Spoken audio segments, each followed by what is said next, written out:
Oui, en fait, c'était une assemblée générale d'information, donc où les clubs devaient statuer sur les rapports d'activité et le rapport financier.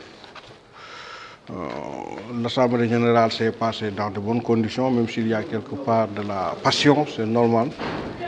Mais ce qu'il faut retenir essentiellement, c'est que tous les rapports ont été adoptés à des majorités écrasantes. Parce que le rapport d'activité a été adopté, il y a eu 3 voix contre. C'est la même chose également pour le rapport financier. Ça veut dire qu'aujourd'hui, la famille du basket a décidé de soutenir la fédération dans le travail qu'elle a accompli durant la saison écoulée. Et c'est important. Maintenant, je félicite tout le monde, je remercie toute la famille du basket d'être venue présent pour cette journée importante pour le développement, pour la suite de notre basket, parce que nous sommes à presque 3 mois de la tenue de l'Assemblée générale élective. Donc il était tout à fait normal qu'on se retrouve.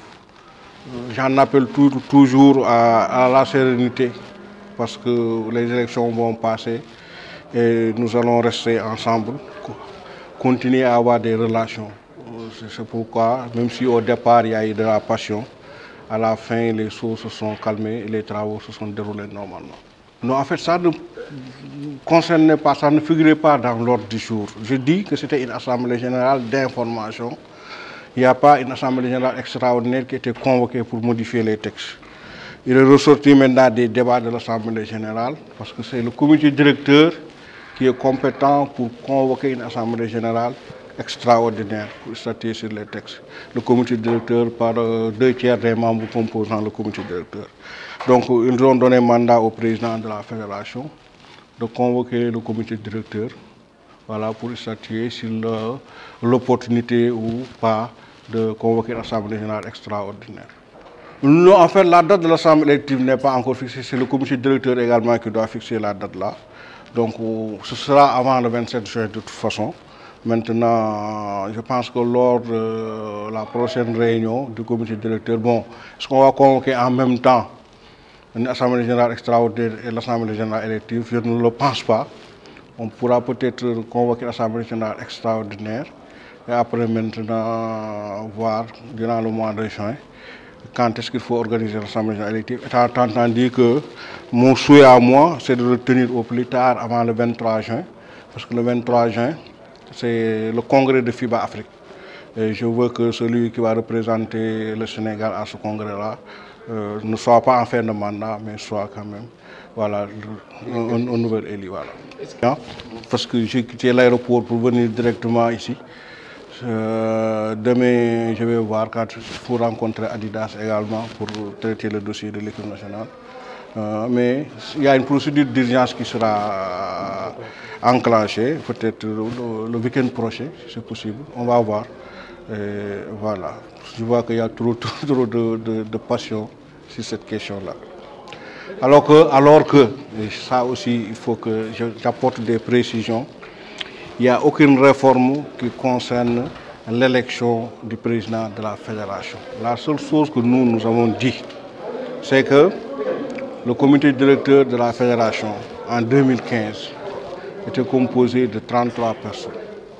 Nous avons dit qu'en 2015, le corps électoral qui a élu cette fédération était de 72 clubs. Aujourd'hui, nous sommes à plus de 110 clubs. Si on veut respecter la proportionnalité, est-ce que ceux qui représentaient 70 clubs peuvent continuer à représenter 110 clubs? Ça, c'est la première remarque que nous avons dit. La deuxième remarque, nous avons constaté effectivement aussi, comme je l'ai dit tout le temps, que les régions de l'intérieur ne sont pas représentées dans le comité directeur.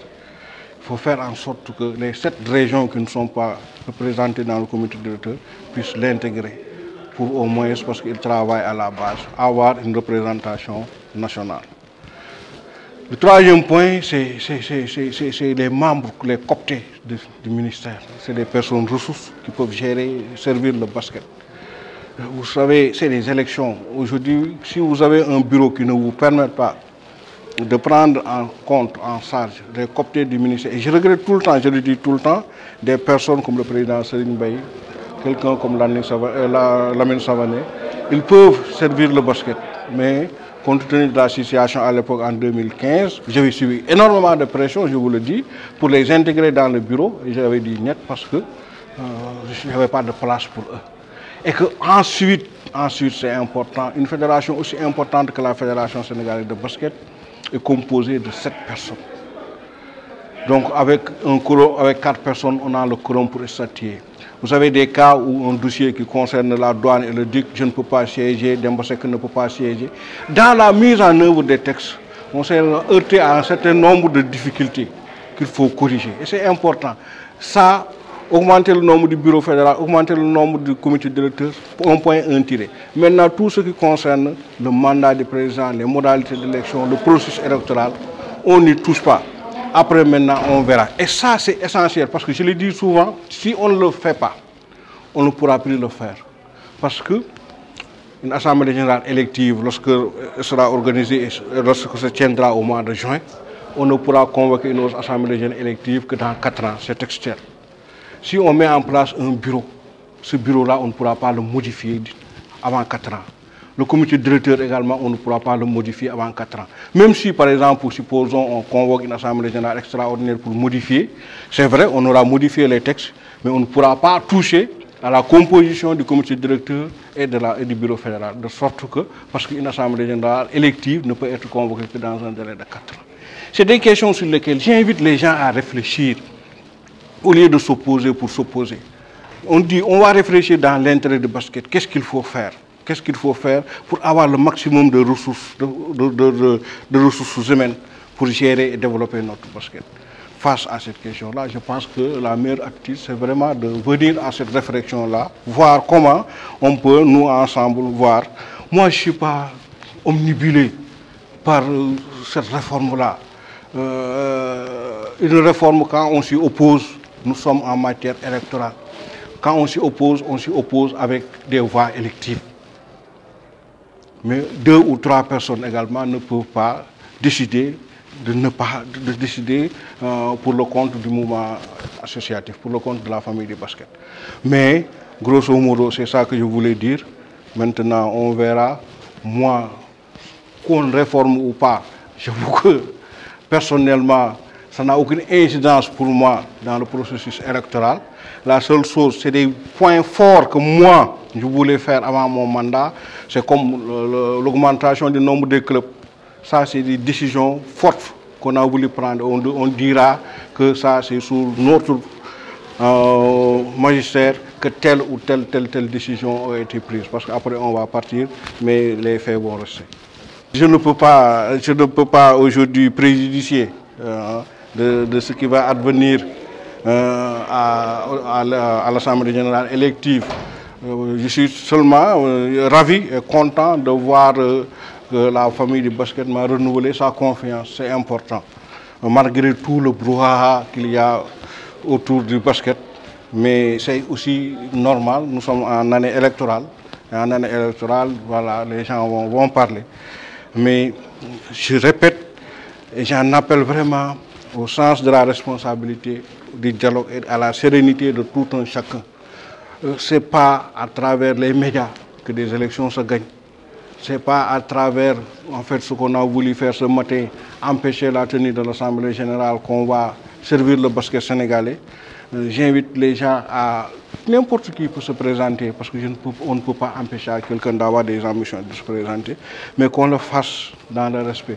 Essayez, ne pas essayer parce que de diviser les clubs, parce que même au sein des clubs, il y a des tentatives quand on sait que tel club a une position, on essaie de voir une autre personne qui appartient au club.